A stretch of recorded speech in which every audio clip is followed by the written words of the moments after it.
Thank you so much, Bill, for that introduction. I hope we caught it on tape in some way so we can forward it to my mother. Don't share with her the part where I then say being one of the best scientists in the Congress today is an incredibly low bar, given that there are virtually no real scientists in the Congress at all. And so my BA degree in chemistry makes me a proud chemist, as my family would say, or chemist, as folks here would say. And I'm grateful for an opportunity to once again co-sponsor an American Chemical Society briefing. And I was thrilled that Senator Inhofe of Oklahoma was my co-host today. Senator Inhofe and I come at the world from quite different political perspectives. We come at the federal role in the economy or many different issues from a different perspective. But I know we share a passion for Africa, and I know we share a passion for American energy independence and innovation. And so anything that I can do in partnership with Senator Inhofe, I'm grateful to have the opportunity to do.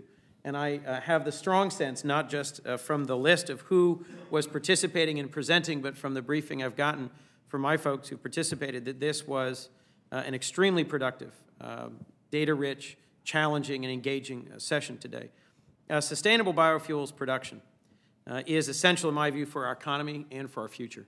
And there is really not enough time to talk about how to overcome the host of challenges that were raised at today's briefing, but as we all know, there's a number of environmental, socioeconomic, and other policy challenges we have to face. And this was, I think, a great starting point as a concrete forum to look at how we begin to move towards workable solutions that will require the cooperation of many public and private interests to be able to move from the field to the filling station in the future. It's remarkable to me this is the 180th ACS Science in the Congress Project briefing on the Hill since that program started in 1995.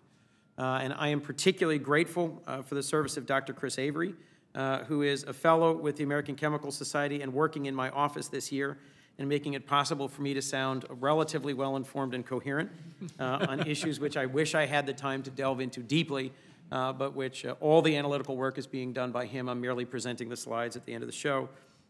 He got his PhD in analytical chemistry from Michigan, and has contributed admirably to my work, not just on the Energy Committee, but to being more thoughtful on science policy more broadly.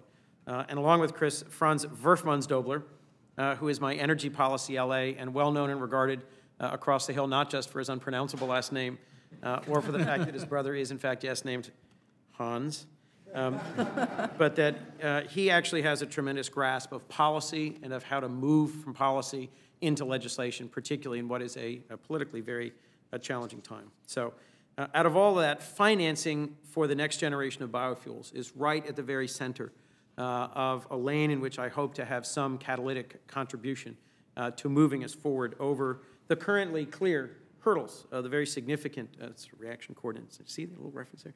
Hurdles. And that might sound strange coming from a senator generally, but my chemistry background makes me see possibilities for unlocking what are currently seen as insurmountable hurdles. More than anything, I think I am encouraged by the fact that there are 4 commercial-scale cellulosic projects, not just in future development, not just being talked about, but actually in development. There will be concrete facilities in production on a time horizon that is short enough that the many doubting Thomases can be dragged by the nose to visit them or to witness them in production or to see documentation about how they actually perform. And I understand that there are some significant challenges in terms of biomass and financing that we have to get past. But that is exactly the point of marrying policy to science, in my view. Biofuels are a homegrown resource that have enormous potential for job creation, for rural economic development, and for more.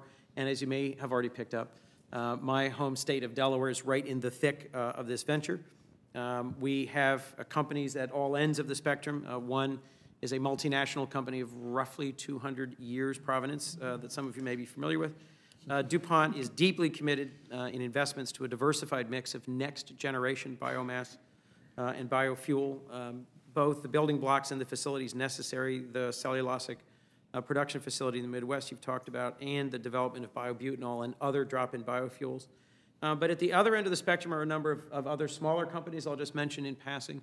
One CMS is licensing what were formerly DuPont fluoropolymer selectively permeable membrane technologies for the dehydration of biodiesel and other biofuels. A small, plucky startup, the recipient of a number of critical SBIR, STTR grants that I think can play a key role in solving some of the production and delivery challenges. And another, I'm fond of Elcraton. Elcraton, just 2 professors at the University of Delaware who, with an SBIR grant, are taking a way to genetically modify pond scum. I think the nicer term is duckweed, but you know, common pond scum, so that it sucks nitrogen and phosphorus off of polluted groundwater and ponds, a challenge which we have in many places on the Delmarva Peninsula due to our abundant and successful poultry industry. And then after cleaning that nitrogen and phosphorus out of eutrophic ponds, they then produce a readily digested biobutanol that can be extracted from the duckweed. So this poses a potential win-win for the Delmarva Peninsula. Some of you may not know that agriculture is one of the biggest, longest established industries in my home state. And the poultry industry has 2 problems. One is the competition with ethanol, in their view, and the price pressure that has put on their prime feed, and the other is at the other end, as it were, of the process, what to do with all that chicken litter and what it does to the waterways and to the Chesapeake Bay. So I chose these 2 examples, DuPont's role in finding a productive secondary use for the cellulosic biomass that is left behind after the harvesting of grain, and Elcraton's role in potentially cleaning up many of the ponds and waterways, as a way of showing that biofuels have enormous promise to solve not just our liquid fuel supplies, transportation fuel supplies problems, and American energy independence, but also dealing with lots of other challenges in creative and constructive ways. You raised today a number of big challenges. One of them, the National Academy study that suggests its assessment is that we are highly unlikely to achieve the RFS 2 goals by 2022 in terms of the great big gap, what folks are willing to pay and what folks are willing to accept. But if you see the end of that sentence in the Academy's report, it says, absent policy.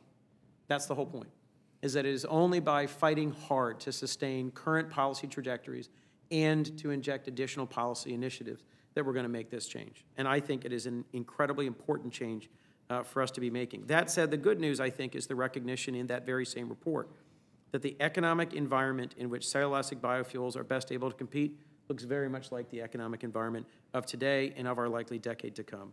High oil prices and breakthroughs in processing and implementation technologies are, in my view, creating this space where biofuels can and will be cost competitive. Some have argued that they can't ever be viable alternatives to petroleum, but I believe now is not the time to retreat from this effort.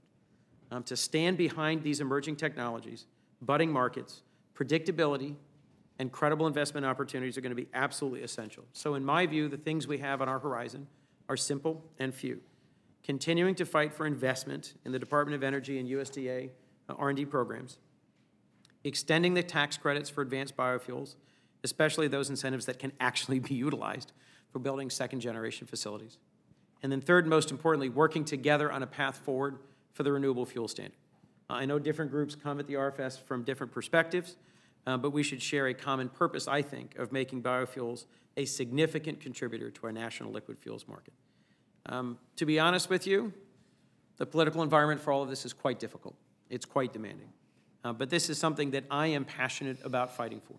And I hope that I can have your active engagement with this, not just as scientists, not just as industry leaders, but as advocates, to help in the sometimes thicket of energy alternatives, sort of clear away a lot of the rhetoric and a lot of the politics and help people understand that biofuels, that advanced biofuels, genuinely offer a real promise for American energy independence and for a significant contribution to a change in the global energy markets going forward. So let's take today's discussion as a beginning of how to move forward on this enormous opportunity for the next generation of American liquid fuels. Thank you, and thank you to the ACS for hosting.